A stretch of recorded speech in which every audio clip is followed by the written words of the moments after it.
los problemas que tenemos en Colombia es que cada vez tenemos menos embalse para los días de demanda. Hemos llegado a unos niveles muy, muy bajos. ¿Cómo se está afectando el tema de la energía y por qué debemos preocuparnos por ese tema de los embalses? Lo que es barato es el agua abundante, pero cuando el agua escasea, pues el agua es costosa. ¿A qué horas lava la ropa? Claro, ¿A qué horas? O sea, póngase horarios. Pero los hijos de uno no apagan las luces jamás. Por ejemplo, en Europa existe comercializadores que le gestionan a uno el termostato.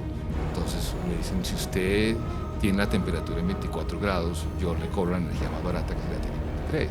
Es un problema de verdad serio.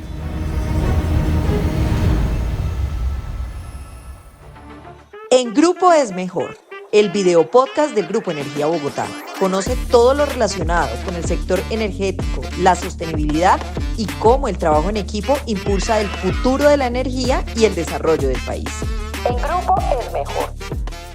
Hola, los saludo aquí desde En Grupo es Mejor, el podcast del Grupo Energía Bogotá. Estamos aquí en esta segunda temporada estrenándonos con invitados especiales y tenemos esta vez un invitado que tiene que ver mucho con el sector de regulación. Se trata de Fernando Barrera. Fernando Barrera es CEO fundador de Barrera Rey, firma de asesoría económica.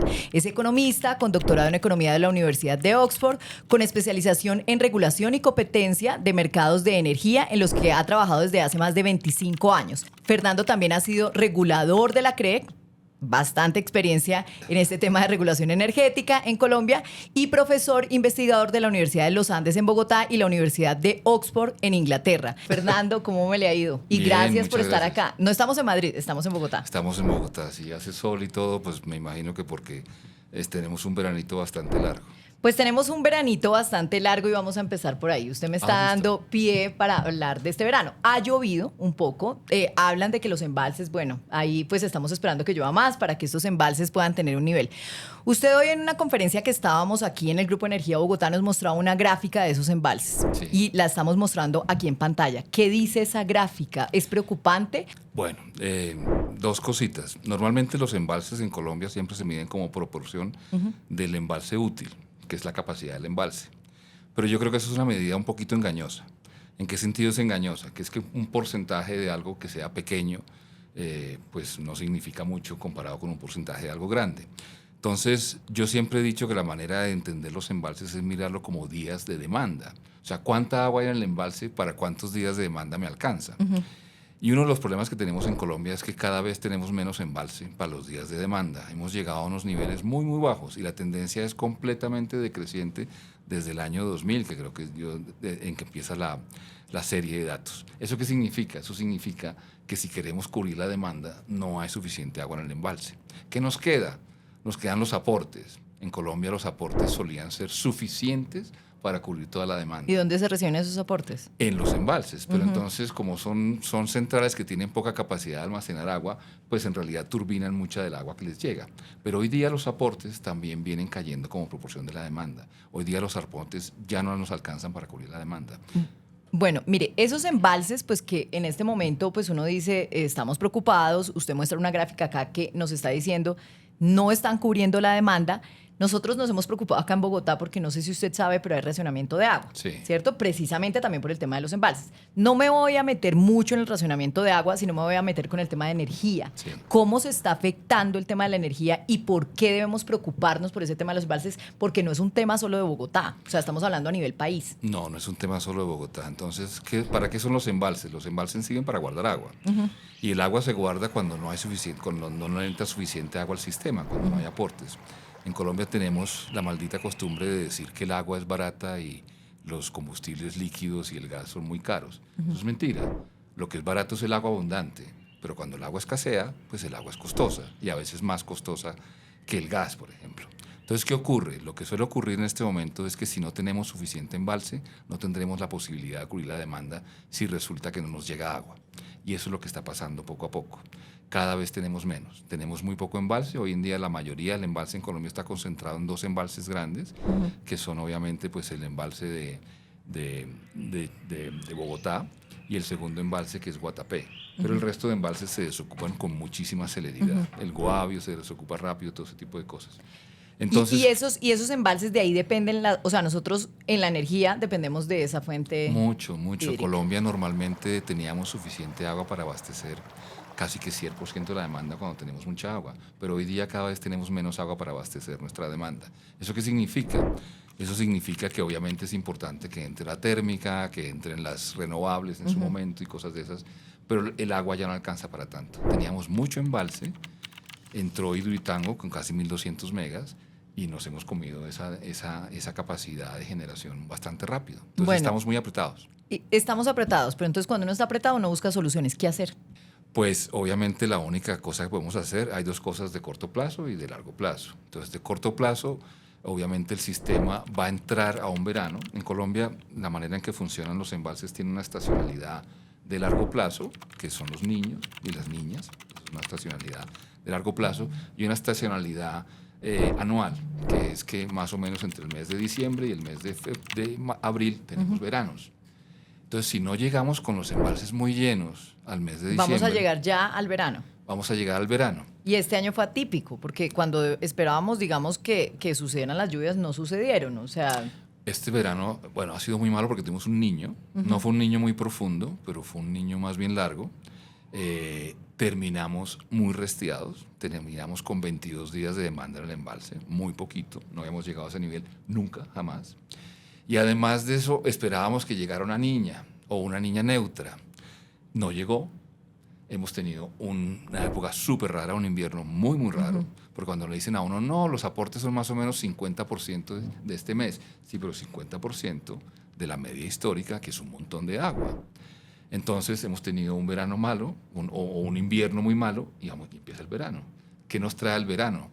No tenemos una claridad, porque en realidad se ha vuelto bastante difícil de pronosticar qué pasa con la hidrología en Colombia. Entonces, si entramos con poca agua al verano, y es un verano normal, vamos a tener muchas dificultades en la cobertura. ¿y qué va a pasar? O sea, digamos, bueno, pues ya me está diciendo que eso es muy posiblemente lo que vamos a tener que recorrer, pero ¿qué deberían hacer los gobiernos o las autoridades responsables? O sea, ¿qué deberíamos hacer? Y también, pues, estos consumidores que, pues, obviamente dependemos de estas fuentes. Cuando ya no nos queda oferta, nos toca jugar con la demanda. Porque sí, en este momento la térmica está bastante disponible, está generando un montón, pero la térmica lleva todo un año generando. Y no puede estar continuamente. No, porque esas plantas necesitan sus mantenimientos. Entonces, por ejemplo, Bogotá, Termosipa. Termosipa estaba a full. Y todas las de gas han estado a full también. Entonces, ¿qué ocurre? Ocurre que necesitan mantenimientos. Una cosa importante es el mantenimiento de SPEC, que empieza este fin de semana, que lo han hecho coincidir obviamente con el puente. El mantenimiento de SPEC, que es la planta que regasifica gas para entregar sobre todo a las plantas de la costa, entra mantenimiento, un mantenimiento que se hace en invierno, porque en invierno pues hay mucha agua, no se necesita la térmica. Esta vez se ha hecho en invierno, pero como se necesita tanta térmica, necesitamos que tengan gas. Se les ha logrado dar gas de otras industrias, de otros generadores, se les ha dado gas y van a funcionar con gas. O sea, no va a haber racionamiento por ese lado. Pero porque están funcionando por medio del gas. Del gas doméstico, pero ese gas es de otros. Ah, entiendo. O sea, este gas que estamos utilizando para poder funcionar, para poder abastecer estas plantas, pues es el gas doméstico que no debería estar utilizado ahí. No es el doméstico, entiendo yo que es gas industrial y es gas de algunas otras térmicas. Pero de todas formas estamos utilizando otras fuentes que no deberíamos estar ahí. Sí, yo sé que al gobierno no le gusta la de racionamiento de gas, pero sí tenemos un pequeño racionamiento de gas. Estamos gestionando la escasez porque no hay suficiente gas para todo el mundo. No hay sino que preguntarle a los taxistas que no tienen gas, por ejemplo.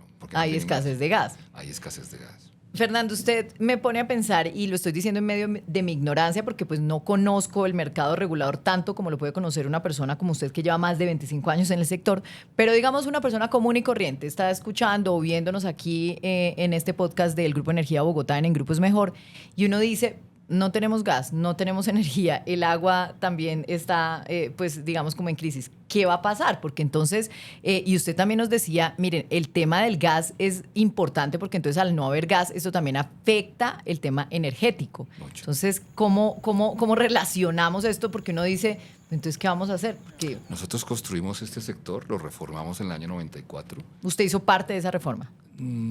Yo estaba en Inglaterra, era bastante joven, pero llegué muy pronto, yo fui regulador del año 99.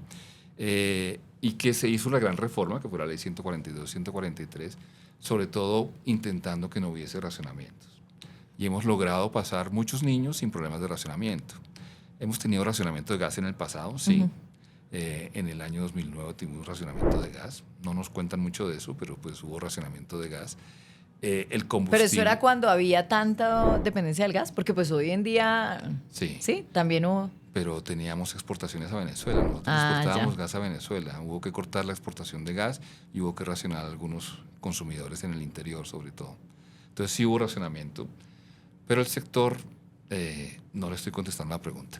A ver, usted me dice que tenemos escasez de agua en Bogotá, tenemos escasez de gas, tenemos, pues, que una ciudad como Bogotá tenga esos problemas, pues yo creo que es bastante serio. Y sobre todo porque hace mucho tiempo no los teníamos. Yo tengo suficiente edad como para recordar los últimos racionamientos de agua, por allá del año 92. También el racionamiento eléctrico, de levantarse uno temprano para ir al colegio, con la hora Gaviria y ese tipo de cosas. Entonces yo recuerdo esas cosas, pero es súper increíble que Bogotá tenga ese problema. Ahora, en el corto plazo, pues obviamente gestionamos bien los recursos, dejar que el mercado funcione para que se asignen bien los recursos, pero sobre todo probablemente introducir temas de gestión de la demanda. Eso vamos a tener que hacer. Pero gestión de la demanda es que como que la gente ahorre de verdad y tome conciencia de que ese consumo que a veces lleva es exagerado. No es exagerado, No, pero... pues no exagerado, pero de pronto, si yo me tardaba tantos minutos en el baño, pues la alcaldía de Bogotá lo ha venido haciendo de alguna manera. Entonces, bueno, venga, no se bañe en 10 minutos, redúzcalo a 5. Si entonces me planchaba el pelo, no lo tengo planchado porque estoy ahorrando energía, no se plancha el pelo. O sea, todas esas cosas que pueden ser chiquitas, mínimas, no sé. Y de hecho, nosotros en el Grupo Energía, con la Dirección de Regulación, vienen haciendo un estudio de cuáles son esos electrodomésticos que más gastan energía. O sea, porque queremos que entrar como en esa campaña de venga, miremos cómo ayudamos a reducir esa demanda. ¿Usted se refiere a eso? Aquí hubo programas. Un programa muy famoso fue en el año 2016 que se llamaba Pagar Paga. Que fue un programa, ustedes recordarán al presidente Santos todas las noches en televisión diciendo estamos en el objetivo, no estamos en el objetivo. Pero eso es a lo que debemos llegar, o lo que vamos a tener que volver a llegar. Puede llegar a ocurrir eso, sí. Puede llegar a ocurrir eso. Sobre todo hay que dejar esa opción abierta. Los colombianos son muy buenos en estas cosas. Los colombianos nos dicen días sin carro y la gente se va caminando feliz a la oficina. En Europa, si a uno le dicen días sin carro, pues le queman la alcaldía al alcalde que haga una cosa de estas. Los colombianos somos bastante cooperadores en estas cosas. En apagar paga. No creería uno, no creería. Muchísimo, o sea. No, muchísimo. Los colombianos somos súper solidarios en estas cosas. Le dicen apagar paga y la gente apaga. Vea pues. O cualquier otro llega y dice, olvídese, usted tenía que darme la energía. Sí, es responsabilidad suya. Es problema pues suyo, no. entreguen la energía. No, los colombianos en eso son muy buenos y se logró reducir el consumo. Lo que pasa es que hoy día el sector está hecho muy de espaldas al consumidor.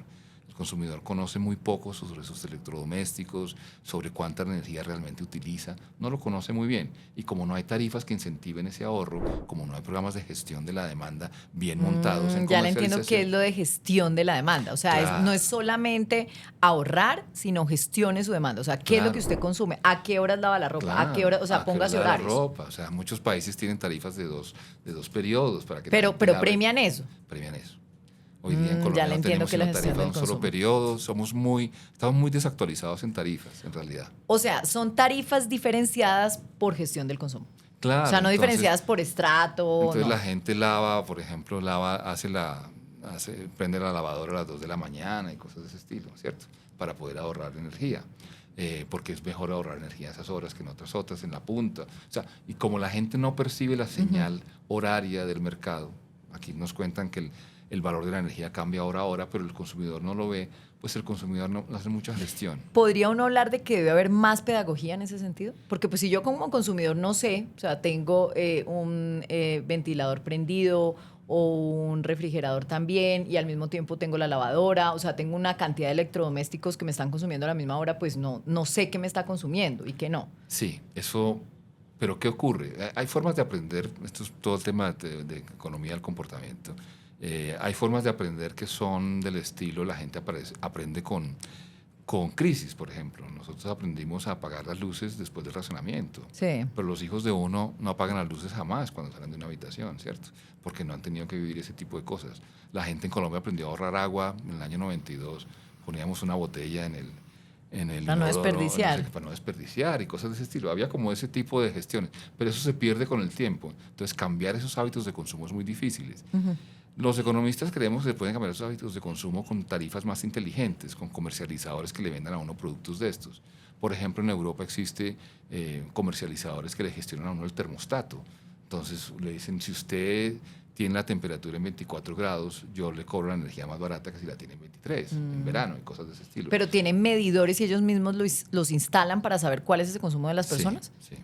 Y Es le cuentan interesante. a uno, le cuentan a uno. Entonces uno sabe su perfil de consumo, qué es lo que hace, cómo lo hace, todo ese tipo de cosas. Pero Es para como eso un consumo necesitamos... inteligente.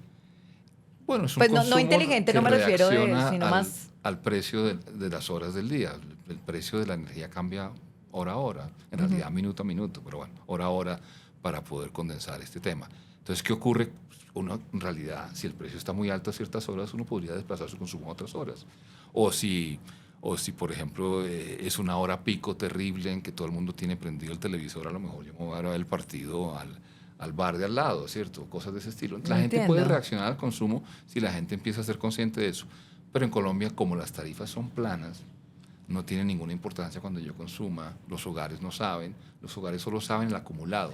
El acumulado es difícil de saber qué es lo que hace uno realmente. Y yo creo que todo trabaja a partir de la motivación. O sea, es decir, si a mí como consumidor no me motivan, pues yo tampoco hago nada, porque ¿para qué no me sirve de nada saber que no voy a ahorrar agua? Entonces yo puedo ahorrar, pero el vecino está gastando el doble y le va a pasar lo mismo porque el corte va a ser el mismo. Si en el caso, por ejemplo, de los cortes de agua o en el caso de la energía, si llegamos a tener que tener cortes de energía en algún momento, pues por la situación que estamos viviendo, pues pasa lo mismo si yo consumo más o menos, ¿no? Sí, yo le pongo un ejemplo muy famoso que se ha utilizado en Estados Unidos y este año se introdujo en España, y es que le mandan a uno la factura de la luz y le ponen cuánto consumen sus vecinos.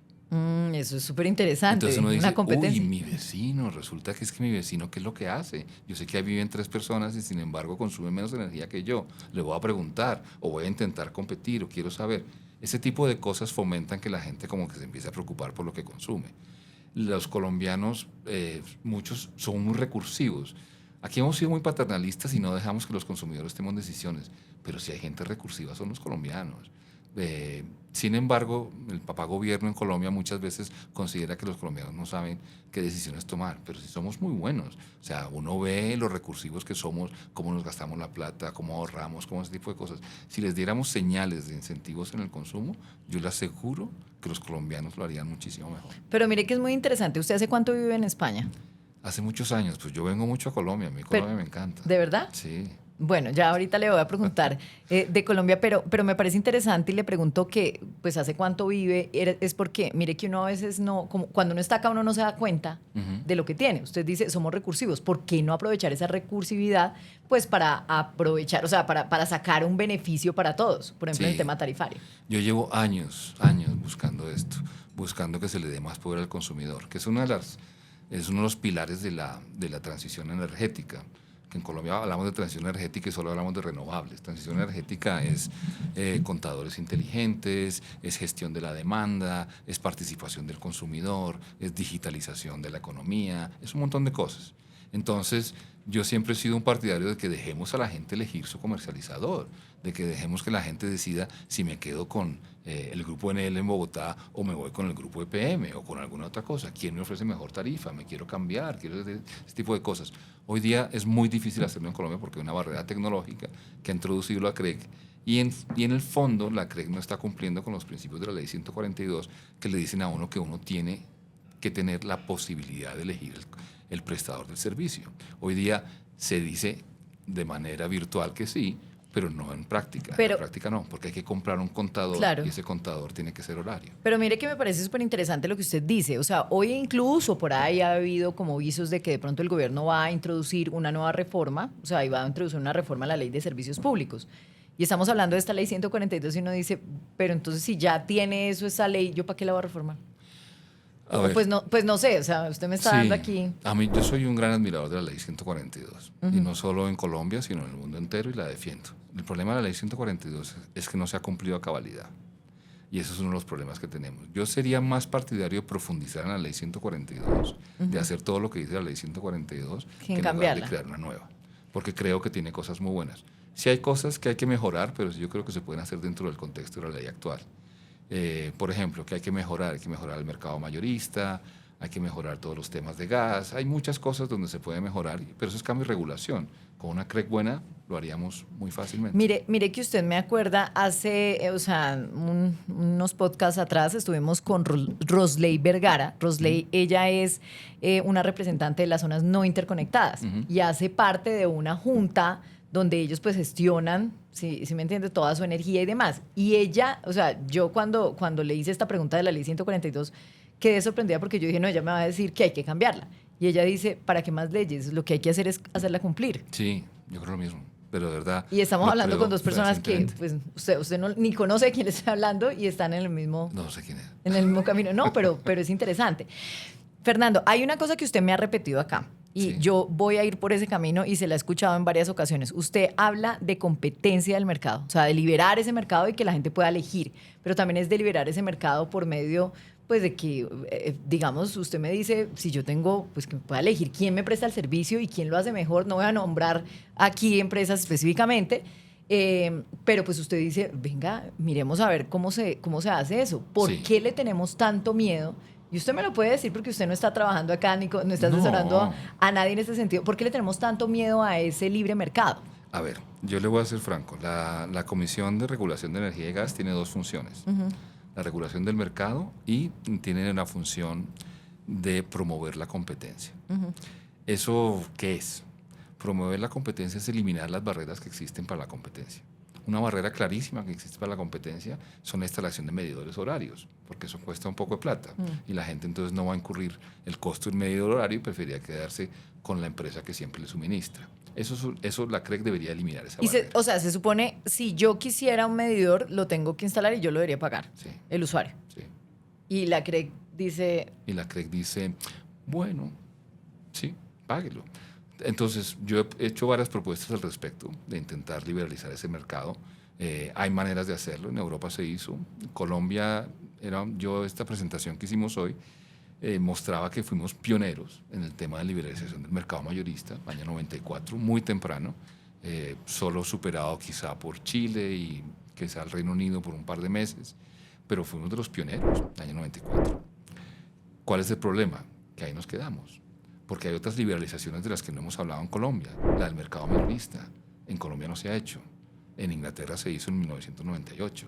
En Noruega en 1994. En España en el 2003. O sea, esos países han liberalizado el mercado minorista. Nosotros nada. No queremos. Nadie quiere oír hablar de eso. La CREC, cuando yo estuve en la CREC año 99 bajamos los límites para acceder al mercado no regulado. Año 99. Esa fue la última vez que se cambiaron, hace 25 años. La CREC no ha cambiado eso, muchísimo. Entonces, ¿qué es eso? Eso es como tomarle el pelo al sector y no seguir por ese camino. Pero el tema pro competencia no termina únicamente en el mercado minorista, también está en el mercado mayorista. Hay que fomentar la competencia en el mercado mayorista. ¿Eso qué es? Fomentar la competencia en generación. Tenemos un mercado que se ha vuelto cada vez más concentrado. No solamente más concentrado, sino más integrado verticalmente. Si uno se pone a mirar qué está pasando con el mercado colombiano, el grado de competencia yo creo que ha bajado bastante y eso tenemos que mejorarlo. Pero usted cree que eso también es miedo, porque pues bueno, aquí puede haber una responsabilidad de parte no digo de este gobierno tampoco, sino de los gobiernos que han pasado, pero también hay un poquito ahí como de intereses y miedo de algunos sectores que no necesariamente tienen que ser gobierno. Mire, yo creo que estamos muy concentrados en el eléctrico, muy concentrados en el suministro de gas, terriblemente concentrados en el suministro de gas. Esa competencia en gas no ha aumentado mucho. Hemos tenido actores independientes como Canacol, como Pacific Rubiales, pero Ecopetrol es el amo y señor del mercado mayorista de gas desde hace muchísimos años. Eso no puede funcionar porque necesitamos competencia en el suministro de gas y eso no existe. Y en el eléctrico nos estamos concentrando y al estarnos concentrando perdemos competencia. Esto está montado sobre la premisa de que haya competencia y regulación. Competencia en generación, competencia en comercialización. Si no tenemos eso, pues lo que estamos haciendo es un modelo muy parecido al que teníamos antes. ¿Por qué es tan difícil cambiarlo? Es muy difícil cambiarlo por los intereses creados. porque obviamente si uno tiene que meter competencia de generación, se va a meter con los grandes actores de generación, muchos de ellos públicos, o sea, las empresas públicas Muchos de ellos de pronto no les interesa. no les interesa, entonces se oponen, y hacer cosas es difícil. Entonces, tuvimos como un momento en que podíamos hacer muchas cosas, se nos acabó el tiempo y ha sido muy difícil hacer cosas desde el 2005. El mercado está bastante estático desde el 2005. No porque la ley no diga que tiene que hacerse más competencia, sino porque los intereses creados han hecho muy difícil la modificación de ciertas reglas que son importantes. Por ejemplo, nosotros teníamos un mercado que era de nueva generación en 1994, muy parecido al mercado inglés, pero no hemos reformado el mercado de generación. Lo único que hemos hecho es meter un mercado de confiabilidad, pero el resto no hemos hecho nada. Estamos ahí quietos. Estamos quietos desde Y el estamos año hablando, por eso 94. usted está diciendo que estamos hablando de hace más de 25 años donde estamos quietos, no hemos hecho Estamos ahí. quietos. Y nos enorgullecemos. Y entonces uno oye a todos los gremios y a todos los agentes del sector decir, tenemos el sector eléctrico más maravilloso. Yo no creo eso.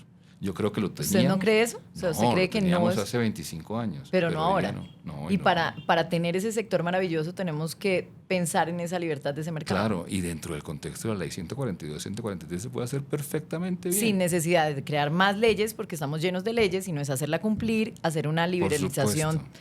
pausada y que lleguemos la a CREG ha eso. hecho unas propuestas interesantísimas en mercado mayorista que no hemos querido hacer. Y las podemos hacer. Fernando, usted habla aquí, ahí ha venido también metiendo el tema de la integración vertical. No es algo que tampoco usted diga que funcione. O A sea, mí no aquí- me gusta. ¿Por qué no me gusta?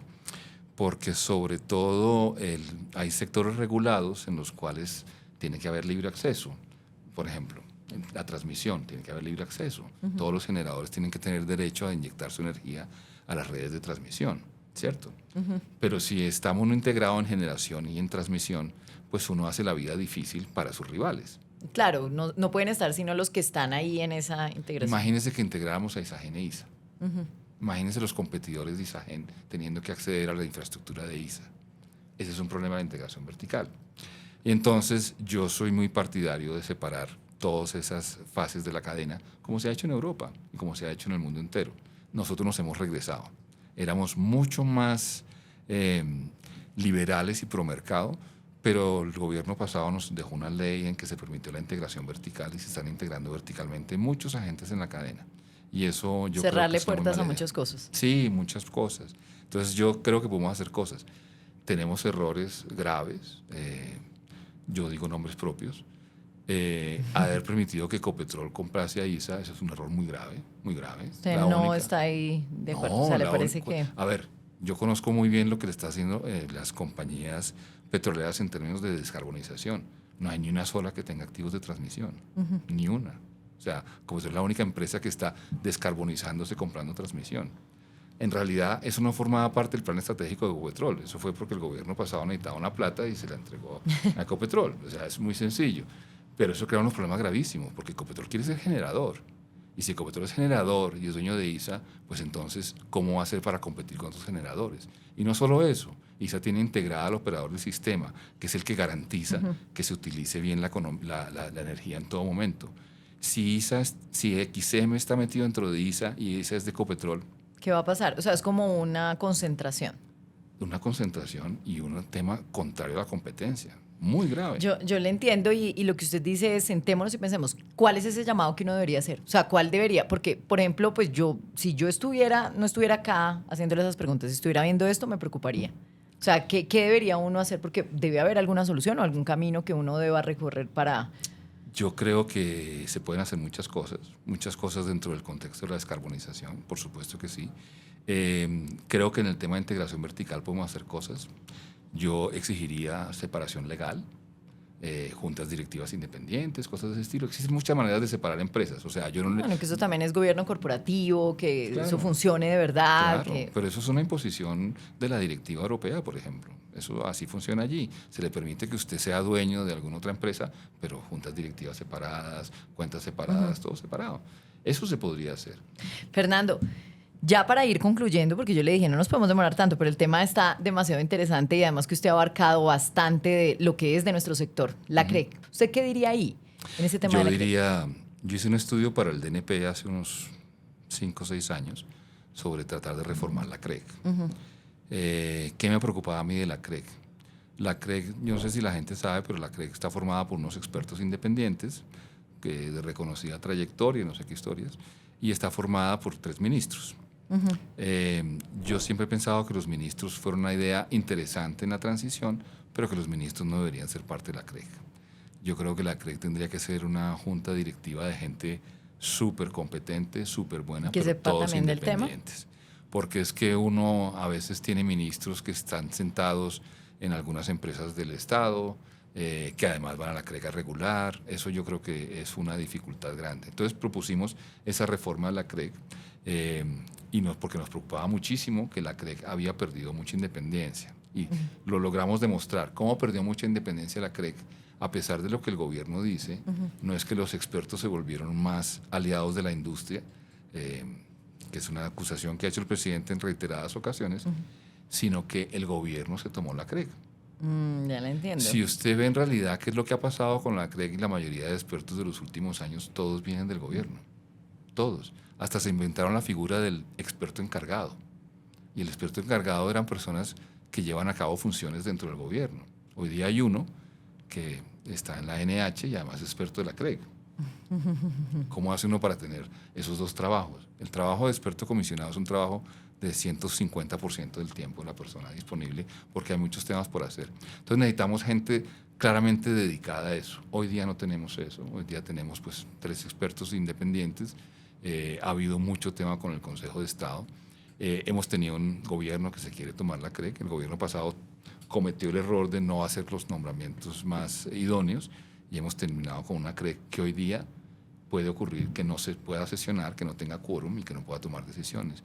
Y en la situación como estamos, no tener CREG, pues significa confiar únicamente en los decretos del ministerio, pero el ministerio es una parte demasiado interesada como para tomar decisiones lo suficientemente independientes. Bueno, Fernando, voy a ya pasar como a otro tema porque suficiente tema de regulación por hoy. ¿Usted es santanderiano? Yo soy de Bucaramanga, sí, nací en Bucaramanga. Bueno, y por ahí hincha del fútbol, Millonarios. Pues bueno, hoy día es que claro, como tenemos 2 campeonatos, que es un poco aburrido eso, salió el Atlético Bucaramanga, que era el equipo de mis amores cuando yo era niño, pero...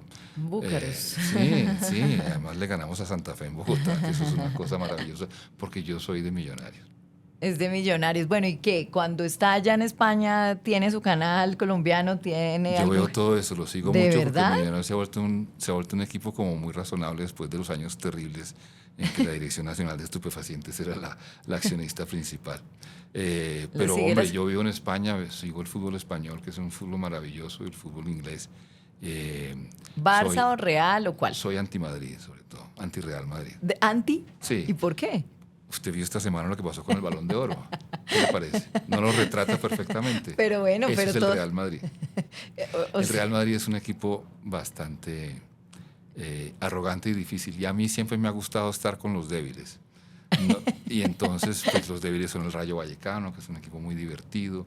Yo soy socio del Rayo Vallecano, que es un equipo Bueno, superchévere. pero por ahí oí que, o ahorita que estábamos empezando, Zinedine Zidane no es de los más débiles. ¿Y ese No, pero esa es la única foto que me he hecho con Puyol y con Zinedine Zidane. Tengo foto. Y le ahí. toca tomarse foto conmigo, pues que me deje foto yo aquí, Fernando. Pero usted que es la de Zidane, no la mía. Yo quiero la de Zidane. Se lo dije. Pues bueno, Fernando, no, muchas gracias de verdad por habernos acompañado. De verdad que hemos aprendido. Vamos a utilizar algunas de esas gráficas que usted nos mostró en su presentación. Súper. Le vamos a mostrar esto a ver si lo hicimos bien o no y si estamos entendiendo el tema de regulación. Okay. Es que son temas complicados, no son temas tan fáciles de entender e incluso yo le digo algo, incluso gente del sector no entiende también el tema. No, ¿sabe qué pasa con este sector? Avanza muy lentamente porque la gente está metida en su mundillo. Bueno, pues él es Fernando Barrera Rey, CEO de la firma de asesoría económica Barrera Rey, o sea, y obviamente pues un experto en el mercado regulatorio aquí en Colombia. Fernando, que le vaya bien en su regreso a España y lo esperamos pronto para hacer pedagogía sobre estos temas que de verdad son interesantes para el sector, son interesantes para la gente que nos ve, pero son interesantes sobre todo para el Grupo Energía Bogotá, aquí en Grupo es Mejor. Tiempo de noticias en Grupo es Mejor. HEP alcanza resultados financieros sólidos y refuerza inversión social. El Grupo Energía Bogotá alcanzó un ingreso operacional de 2,02 billones de pesos en el tercer trimestre de 2024, lo que representa un crecimiento del 8,1% respecto al mismo periodo del año anterior. En lo corrido del presente año, la inversión social del grupo y sus filiales alcanza los 34.000 millones de pesos. Estos resultados evidencian la resiliencia del Grupo Energía Bogotá y su capacidad para enfrentar desafíos económicos, todo mientras mantiene su compromiso con el crecimiento sostenible en los países donde opera. GEP nuevamente finalista de los Oscars de la Energía. El Grupo Energía Bogotá ha sido anunciado como finalista de los Platts Global Energy Awards 2024, uno de los galardones más prestigiosos del sector energético a nivel mundial, que es otorgado por S&P Global. La nominación del GEP se encuentra en la categoría Premio al Impacto Corporativo, programa dirigido por Legado por los Territorios, que busca fortalecer capacidades técnicas en comunidades en áreas clave para la transición energética de Colombia. Una cultura empresarial ética, el pilar del Grupo Energía Bogotá. En el segundo Simposio Internacional de Compliance, el GEP resaltó la importancia de consolidar una cultura ética como base para el fortalecimiento empresarial, destacando que la integridad y el cumplimiento normativo son pilares esenciales para construir confianza y optimizar el desempeño organizacional. Este evento contó con la participación de Juan Ricardo Ortega, presidente del Grupo Energía Bogotá, Carmen Eloísa Ruiz, directora del Centro de Investigación en Filosofía y Derecho de la Universidad Externado de Colombia, y Luz Elena Díaz, directora corporativa de cumplimiento del Grupo Energía Bogotá. ¿Sabías que el cargo por confiabilidad en Colombia se implementó tras la crisis energética de 1992? El cargo de confiabilidad tiene como objetivo garantizar la disponibilidad de energía en condiciones adversas, incentivando inversiones en fuentes confiables y evitando apagones. Esto ha garantizado la estabilidad del sistema eléctrico en Colombia, incluso durante fenómenos climáticos como el Niño. También ha incentivado la inversión en generación térmica y renovable, fortaleciendo la seguridad energética del país.